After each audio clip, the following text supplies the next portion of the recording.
Hey guys, let's go deeper.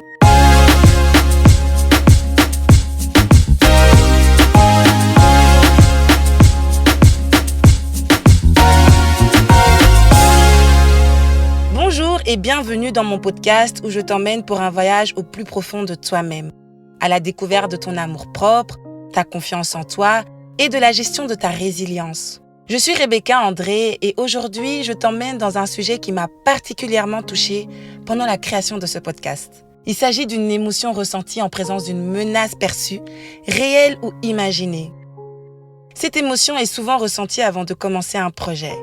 Parfois, le premier jour de la rentrée, lorsque nous ne savons pas ce que le lendemain nous réserve, ou tout simplement avant l'entretien d'embauche où nous craignons de ne pas être à la hauteur des attentes.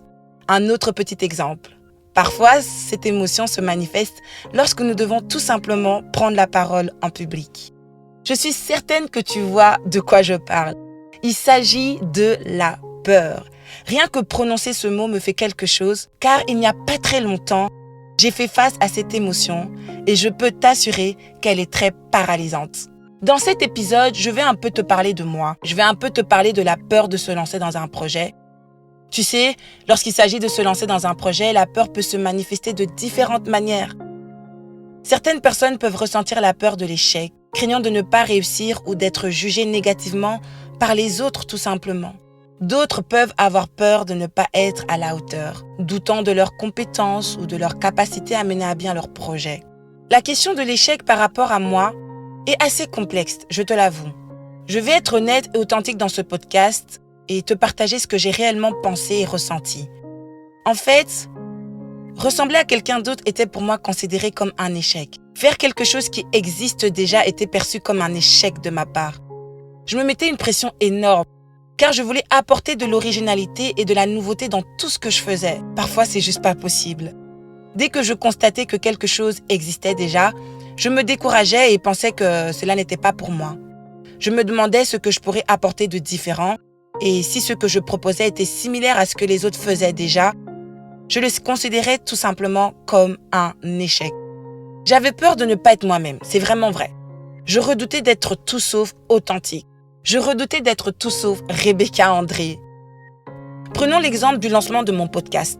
Je pensais que dans ce domaine, comme tout le monde en faisait déjà, je n'avais pas ma place dans ce game. J'avais pas ma place en fait, c'était juste pas possible que toi tu sois une personne de plus. J'avais du mal à croire les personnes qui me disaient que j'étais douée pour ça. Parfois, à l'église, mes petites me disaient « Mais Rebecca, tu parles bien, tu pourras faire ton podcast, tu as beaucoup de choses à partager.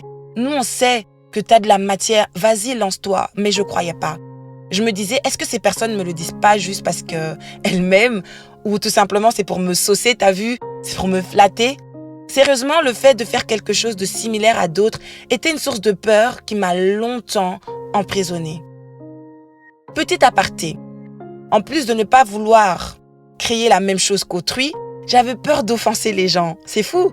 Je pensais que si quelqu'un avait déjà fait quelque chose et que je refais, ça serait une offense. Cette crainte constante de froisser les autres m'a longtemps empêché de prendre des initiatives et de me lancer dans de nouveaux projets. J'ai réalisé que cette peur était infondée et limitait mon potentiel tout simplement. Ce qui pour moi était aussi un échec, c'était le fait de dépendre des autres. Ah ça, Rebecca, elle déteste demander de l'aide. Étant donné que je n'aime pas ça, je me disais d'avance que c'est mort. Vu que j'ai besoin d'aide pour X, pour Y, je ne sais pas faire X ou Y chose, c'est mort, mon projet, je n'y arriverai pas. Je ne pourrai pas l'accoucher. C'est pas possible. Parce que parfois, quand tu commences un projet, il y a plein de choses que tu dois connaître. La gestion des finances, parfois. Parfois, c'est tout simplement, tu as besoin d'aide par rapport au design ou au graphisme de ton projet. Et moi, demander de l'aide, c'était juste pas possible. J'avais de nombreux projets et nombreuses capacités, mais le problème était que j'étais constamment en train d'apprendre pour être capable de dépendre que de moi et de personne d'autre. Je précise tout de même que apprendre est une chose que j'aime faire. Honnêtement, si je pouvais avoir une carrière dans les études et dans l'apprentissage, je signerais pour ça. Je le ferais. J'aime beaucoup apprendre. Mais jusqu'à ce début d'année, je commençais une chose et lorsque je terminais, j'avais immédiatement envie d'apprendre quelque chose de nouveau. J'étais constamment dans un processus d'apprentissage, ce qui me faisait perdre énormément de temps. En soi, c'est bien, mais chez moi, ça allait jusqu'à vouloir apprendre obligatoirement pour ne pas avoir à demander à quelqu'un d'autre de l'aide. Par exemple, si quelqu'un avait une expertise en production de vidéos de qualité et que j'avais vraiment besoin de cette personne pour mon projet, je n'allais pas aller demander. Souvent, je me demandais pourquoi je devais dépendre de cette personne alors que je peux le faire moi-même. J'avais peur aussi que mon projet ne soit pas à la hauteur de mes attentes.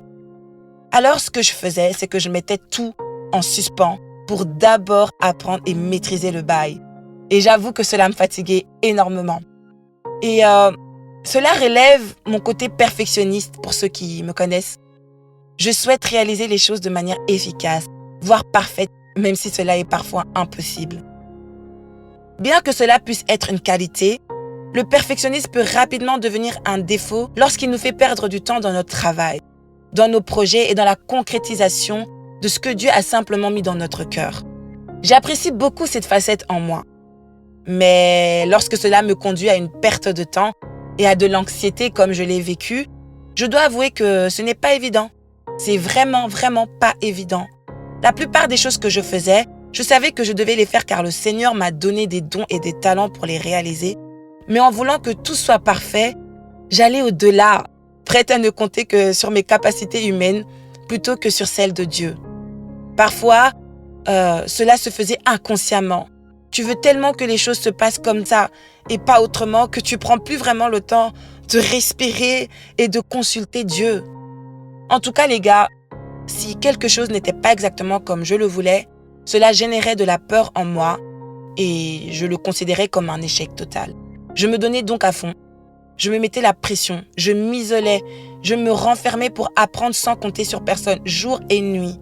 Cela devenait vraiment néfaste, car il est vrai qu'il n'est pas toujours nécessaire de dépendre des autres, surtout lorsque nous avons des capacités d'apprendre et d'enrichir nos connaissances par nous-mêmes. Mais cela peut devenir une charge lourde quand on ne veut juste pas apprendre, mais qu'on ne veut surtout pas demander aux autres. Pour ma part, ça constituait un véritable obstacle et m'empêchait tout simplement de me lancer. Aujourd'hui, en y réfléchissant attentivement, je réalise que ma peur de l'échec et la pression que j'exerçais sur mon originalité ont entravé ma créativité et m'ont empêché d'explorer de nouvelles opportunités pendant de nombreuses années. J'ai compris que l'échec est en réalité une chance d'apprendre et de grandir. J'ai compris aussi que ce que je considérais comme un échec ne pouvait pas me bloquer, n'avait pas le droit de me bloquer, mais plutôt de me pousser et à me lancer, à avancer malgré tout.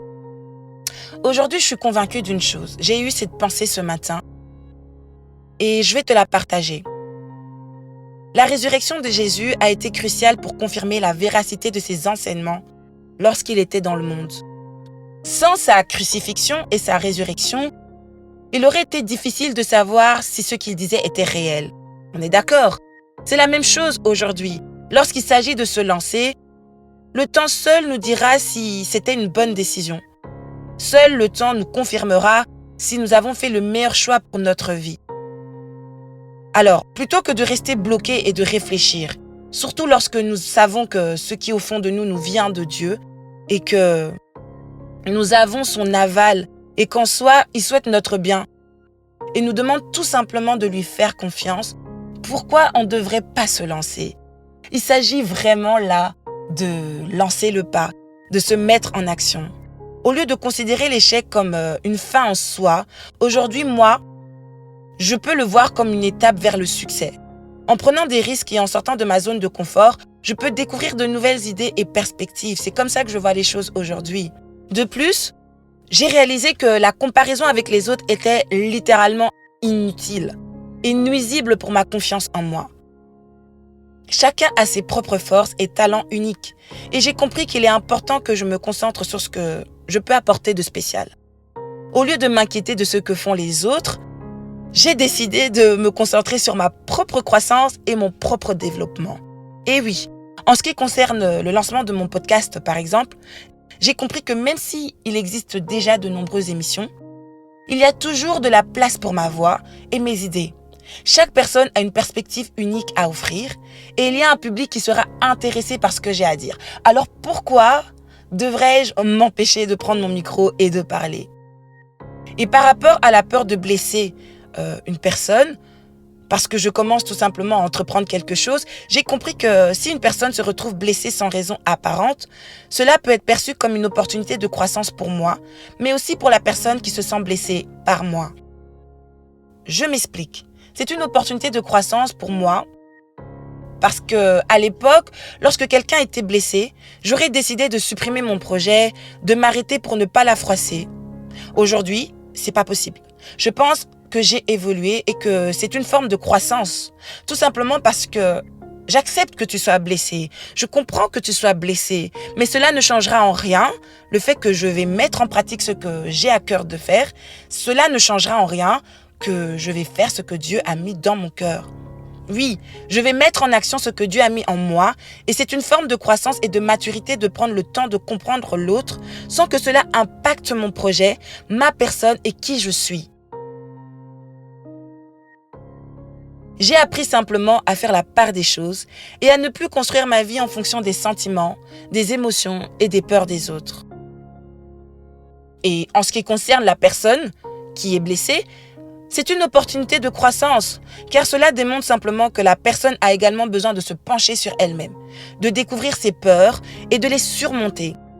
Dans ma propre expérience, afin de me préparer à prendre la parole devant mon micro, j'ai pris le temps de m'engager dans une profonde réflexion sur ma personne et de comprendre les aspects qui nécessitaient une amélioration. Il m'est arrivé d'être triste, mal et j'avoue, j'ai demandé conseil à mes proches pour savoir comment surmonter mes craintes et mes peurs. Je crois sincèrement que si chacun entreprend cette démarche de découvrir un petit peu ses propres peurs et de travailler à les surmonter, la vie serait infiniment plus simple. Une réflexion importante que j'ai eu aussi à avoir par rapport à la peur est de demander de l'aide et de ne pas faire les choses de façon parfaite et que, de toute façon, pour commencer un projet, tout ne sera pas toujours parfait. Il est essentiel de comprendre que Dieu a doté d'autres personnes de capacités et qu'il est possible de bénéficier de celles-ci. Bien qu'il soit bon d'être perfectionniste parfois, il est tout aussi important d'apprendre à lâcher prise et avoir confiance en Dieu. J'ai réalisé que Dieu connaît mieux mes capacités que moi-même et que l'échec n'est pas une nouveauté pour lui. Il est important de noter dans ce que je dis que demander de l'aide n'est pas un signe de faiblesse, mais plutôt une reconnaissance de nos limites et une ouverture à de nouvelles perspectives. En collaborant avec d'autres personnes, nous pouvons bénéficier de leur expérience et compétences complémentaires, ce qui peut contribuer à améliorer notre propre travail. Il est essentiel de souligner que personne n'est parfait en soi et que l'échec fait partie du processus d'apprentissage et de croissance. En prenant des risques et en faisant face à nos peurs, nous avons l'opportunité d'apprendre de nos erreurs et nous améliorer continuellement. C'est en faisant preuve de résilience et en persévérant malgré les obstacles que nous pouvons atteindre de nouveaux sommets et réaliser notre plein potentiel. Non mais vraiment les gars, il est important de se rappeler que demander de l'aide et accepter l'imperfection ne sont pas des signes de faiblesse, mais plutôt des preuves de sagesse et d'ouverture d'esprit. En faisant confiance à Dieu, en collaborant avec d'autres personnes et en embrassant nos erreurs, nous pouvons grandir, apprendre et atteindre des niveaux de réussite que nous n'aurions jamais cru possible. En fait, ici, dans cet épisode, mon objectif est de t'aider à affronter tes peurs. Je veux t'aider à surmonter les idées limitantes qui t'empêchent de te lancer dans ton projet.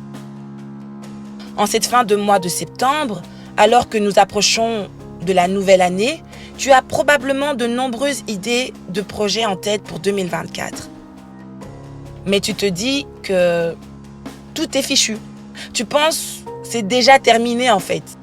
Tu te compares aux autres en pensant que tu n'as pas les mêmes capacités qu'eux et que ton projet n'a pas d'intérêt car il existe déjà. Tu te demandes même parfois quelle est ta véritable utilité en fait. Alors si tu te sens ainsi, je t'encourage à travers ce podcast à prendre le temps de t'asseoir et de faire une introspection. Prends le temps de comprendre l'origine de tes peurs. Pourquoi sont-elles présentes? Qu'est-ce qui les a réellement engendrées? Cherche les réponses à ces questions. Essaye de nommer ces peurs qui t'empêchent d'avancer. Une fois que tu as identifié tes peurs, expose-les à Dieu de manière concrète. Parfois, nos peurs viennent de notre enfance ou de nos expériences passées. Le fait de donner un nom à tes peurs te permet de dire à Dieu, voilà, j'ai vécu cela. Seigneur, aujourd'hui j'ai peur de me lancer à cause de X, Y, Z raisons. Alors, s'il te plaît, Seigneur, interviens. Même si tu n'as pas de réponse immédiate, ne t'inquiète pas, tu en auras une demain. En attendant, prends le temps de te lancer malgré tes doutes. Dis-toi, ok, je n'ai pas de réponse, je ne sais pas pourquoi j'ai autant de peur, mais je vais lâcher prise. Je remets ma peur entre les mains de Dieu et je lui fais confiance pour le reste. Maintenant, ce que j'ai à faire, c'est de me lancer et créer mon projet, alors je me lance. Perso, c'est ce que moi j'ai fait. J'ai dit d'accord à Dieu. J'ai fait cette introspection et j'ai décidé de lui faire confiance pour créer mon premier épisode. J'avais tellement peur qu'un jour, ma sœur m'a dit « Ok, stop. Publie simplement la première image de ton podcast sur Instagram. » Et ma meilleure amie m'a dit la même chose. « Publie et on verra ce qui se passera. » Le simple fait de publier cette photo et de dire « Ok, le podcast arrive bientôt les gars » m'a poussé à me mettre au travail et à réaliser enfin ce projet. Oui, j'avais peur et peut-être que toi aussi. Mais lorsque tu te lances et que tu fais vraiment confiance à Dieu, il ne te laissera pas tomber. Il sera là au moment où tu auras le plus besoin de soutien. Et il te dira « Ok mon fils, ok ma fille, tu t'es lancé, maintenant allons-y. » J'ai pris le temps de parler en détail de ce sujet pour que tu comprennes vraiment que j'ai moi aussi eu peur, tout comme beaucoup d'entre nous. Toutes les personnes que tu entendras dans ce podcast ont également eu peur un jour. Toutes les personnes que tu vois à la télé, toutes les personnes que tu vois grands aujourd'hui ont eu peur de se lancer un jour. Elles ont traversé des moments d'anxiété peut-être, mais elles se sont tout de même lancées. Alors toi aussi, lance-toi. Fais ce que tu veux. Si tu souhaites entreprendre des nouvelles études, vas-y. Si tu veux commencer une nouvelle relation où tu es sûr que Dieu est présent dedans, fais confiance et lance-toi, il ne te laissera pas tomber. Dieu n'est pas là pour t'abandonner en plein milieu de ton parcours. Si tu veux ouvrir ton entreprise, ouvre-la. Dans tous les cas, il est possible d'échouer. Il est possible de faire des erreurs. Donne-toi le droit, la possibilité et le pardon de tomber pour mieux te relever. Les enfants ont besoin de tomber plusieurs fois avant d'apprendre à marcher, n'est-ce pas? C'est difficile et douloureux, mais ils doivent se familiariser avec le sol avant de pouvoir réellement marcher. Dans le processus d'un enfant, on remarque qu'il ne se met pas beaucoup de pression. Ça, c'est vrai. Je le vois avec mon neveu. Il sait qu'il doit marcher, mais il prend son temps. Au début, il est un peu paresseux. Il essaye plusieurs fois. Ça lui fait mal, mais il réessaye jusqu'à y arriver. Parfois, il a besoin d'aide, alors il se tient. Non, mais les gars, sérieusement, personne ne réussit du premier coup. Et chaque échec est une occasion d'apprendre et de s'améliorer. Il est essentiel de changer notre perception de l'échec et de le voir comme une étape vers le succès plutôt comme une fin en soi. Et puis, quant à la peur de la comparaison avec les autres, parce que ça m'a tellement détruit, il est crucial de se rappeler que chacun a ses propres forces, talents et parcours de vie uniques. La comparaison ne mène qu'à l'insatisfaction et une baisse de confiance en soi. Il est préférable de se concentrer sur sa propre croissance, son propre développement et sur ce que l'on peut apporter de spécial. Ici, je t'encourage à apprécier ta singularité et aie confiance en ce que tu as à offrir. Prends des risques, sors de ta zone de confort, explore de nouvelles opportunités. Apprends de tes erreurs, aie confiance en tes capacités et souviens-toi que tu es unique et précieux et qu'au fond de toi, il y a des trésors que le Seigneur a mis pour accomplir des merveilles. N'oublie pas que chaque expérience, qu'elle soit positive ou négative, contribue à ton développement personnel et te forme à une personne plus forte et plus sage. Je conclus en te disant que c'est avec confiance et résilience que nous pouvons surmonter nos peurs et atteindre des moments que nous n'aurions jamais imaginés. Alors, merci de m'avoir accompagné dans cet épisode. Nous nous retrouvons bientôt pour un autre sujet où nous continuerons notre voyage au plus profond de nous-mêmes, à la découverte de notre amour propre, notre confiance en nous et de la gestion de notre résilience. En attendant, prends soin de toi et n'oublie pas de te lancer dans l'aventure de la vie avec audace et confiance. À bientôt. Bye!